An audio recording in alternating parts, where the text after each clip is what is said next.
ఇదేమిటో ఇక్కడ కూర్చున్నా? నాన్న చదువుకోవద్దంటాడని ఇక్కడ కూర్చున్నానమ్మా. నీ అయ్య లేడురా.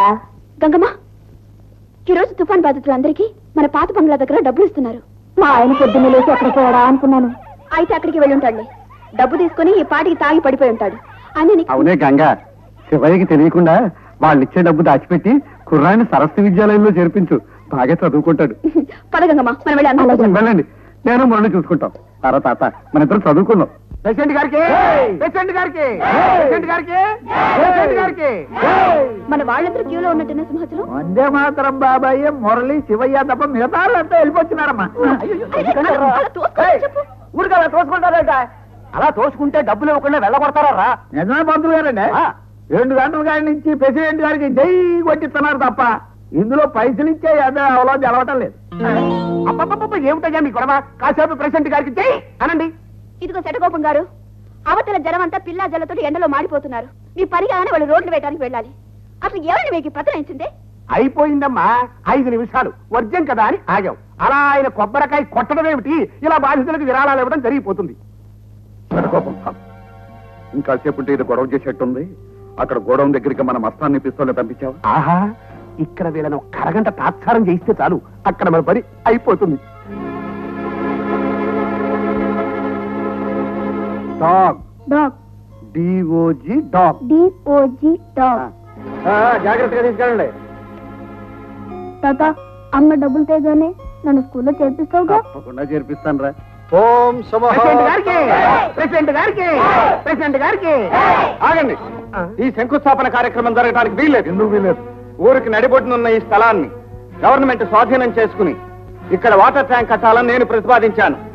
ఆ ప్రతిపాదన ఇంకా పరిశీలనలో ఉండగా అర్థంతరంగా ఇక్కడ ఈ కార్యక్రమం జరగడానికి వీల్లేదు. వీల్లేదంటానికి నువ్వెవడవయ్యా? ఈ స్థలం గవర్నమెంట్ సొంతం కాదు, నాది. ఇందులో మేము మా ఇష్టం వచ్చినట్టు తైతక్కలు ఆడుకుంటాం. కాదంటానికి నీకేం అధికారం ఉంది?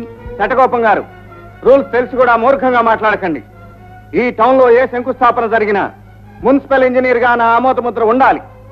మీ 5 స్టార్ హోటల్ ప్లాన్ నేను అప్రూవ్ చేయలేదు. అంటే నా స్థలంలో వాటర్ ట్యాంక్ కడతావా? అవును. ఊరుమ్మడి సౌఖ్యం కోసం నా ప్రతిపాదనను మీరు బలపరచవలసిందే. అంటే ప్రైవేట్ హౌస్ని ప్రభుత్వ పరం చేసేయమంటావా?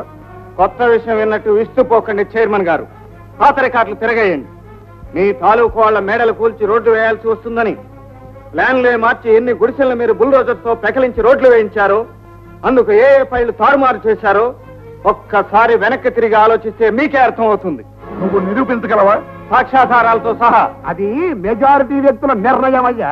ఇలా వ్యక్తులను కొనుక్కోగలిగారు కాబట్టే మీరు ఇన్నాళ్ళు బ్రతకగలిగారు. ఇంతకీ ఇప్పుడు ఏమంటారు? నేను ఇక్కడ ఇలాగే ఉండిపోయాను. కొబ్బరికాయ కొట్టనా వద్దా?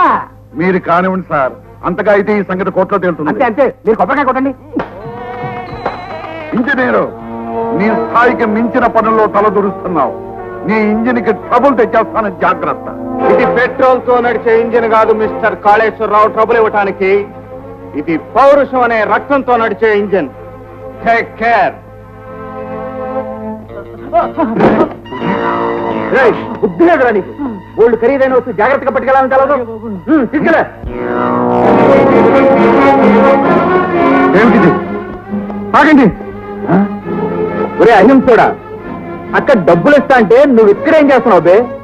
అంటే మీరు చేస్తున్న దొంగ పని బయటపడకూడదని ఇక్కడున్న మా వాళ్ళు అక్కడికి పంపించారన్నమాట. అవును, పంపాం. ఏం చేస్తావు బే? నాకు చేత అయింది ఒకటే, తప్పు చేసిన వాడిని పోలీసులకు పట్టివ్వడం. నాకు చేతనైంది ఒకటేరా, సాక్ష్యం చెప్పేవాడిని సాగు కట్టడం. నిన్ను సాక్ష్యం చెప్తావు.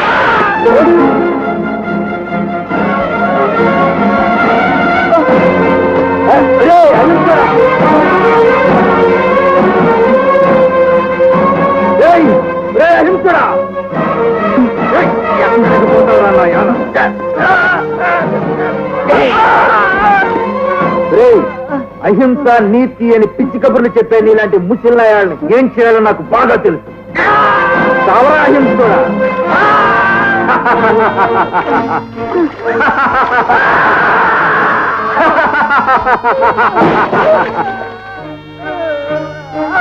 గారు, నేను లారీని తీసుకెళ్తాను, మీరు కారులో వచ్చేయండి. పదండి.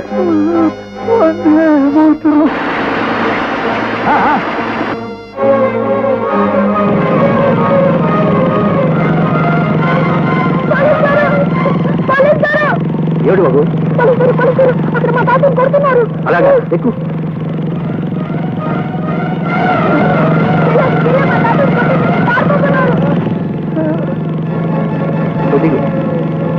తాతయ్య తాతయ్య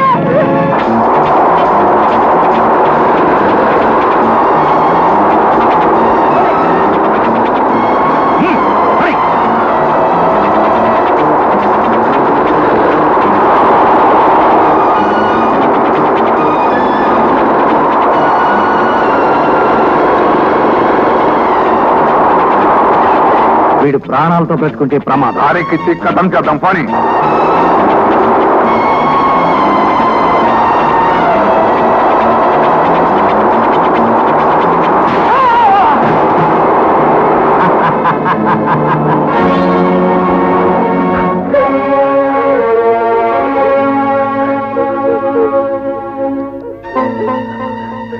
నా జీవిత బీమా డబ్బుతో మురళికి చదువు చెప్పించండి.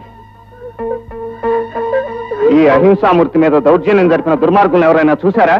మురళి చూశాడు, కానీ వాళ్ళెవరో తనకు తెలియదు అంటున్నాడు. అధ్యక్ష, ఏటి అన్యాయం, ఏటి ఘోరం, ఏటి అక్రమం!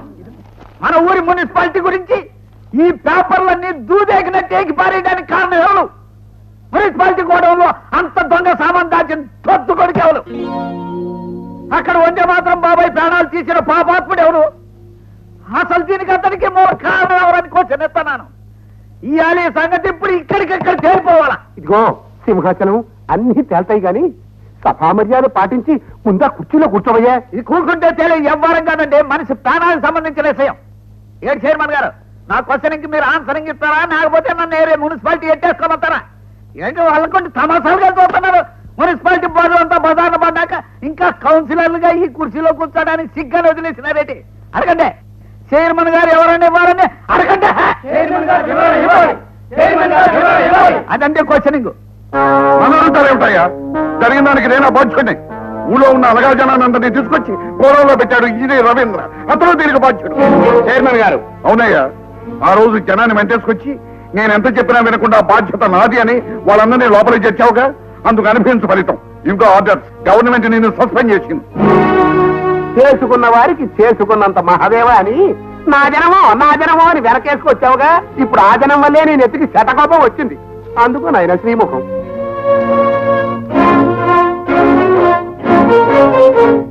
తప్పంతా జనం మీదకి నెట్టేస్తున్నారా శఠగోపం గారు? ఇళ్లు కూలిపోయి నిరాశ్రయులై 3 పూట్ల తిండికి లేని ఆ నిర్భాగ్యులకు మున్సిపల్ గోడౌన్ కింద అంత పెద్ద అండర్ గ్రౌండ్ నిర్మించే శక్తి ఉందా? కొన్ని లక్షల విలువైన దొంగ సరుకును నిల్వ చేసే తాహత్తుందా? ఆ కుటుంబాలందరికీ తల్లో నాలుకైన వందే మాత్రం బాబాయిని వాళ్లే చంపుకోవాల్సిన అవసరం వాళ్ళకేమొచ్చింది?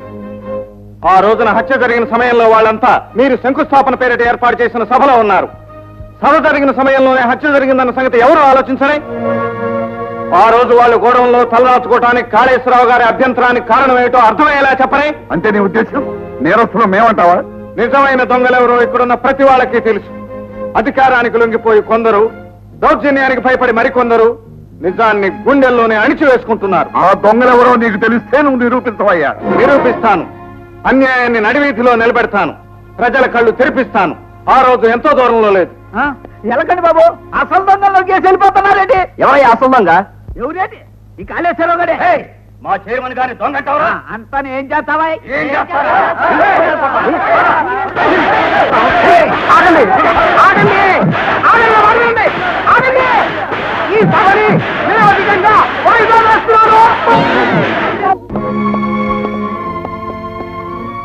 మీటింగ్ లో ఏం జరిగిందిరా? హామీ పత్రం రాసిచ్చాను గనక జరిగిన దానికి నేనే బాధ్యుడని నన్ను సస్పెండ్ చేయించాడు చైర్మన్. అయితే నా ఊహ నిజమే అయిందన్నమాట. ఏటనే అది? నీకు తెలియకుండానే నీ వెనుక పెద్ద వ్యూహం పన్నారు రవీంద్ర. మొన్న నేను నెంబర్ నోట్ చేసిన మున్సిపల్ కారు కూడా ఆ రోజు ఆ టైంలో నువ్వే వాడినట్టుగా లాక్ బుక్ లో రాశారు.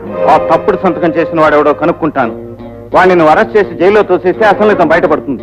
తొందరపడకు. సాక్ష్యాధారాలు సేకరిస్తే తప్ప మనం ఏం చేయడం. అందుకే మా డిపార్ట్మెంట్ చైర్మన్ మీద నిఘా వేయమని హెచ్చరించాను. అష్టదిగ్బంధనం చేసి పగడ్బందీగా కేసు ఫైల్ చేస్తే తప్ప వాడిని మనం ఏం చేయలేం.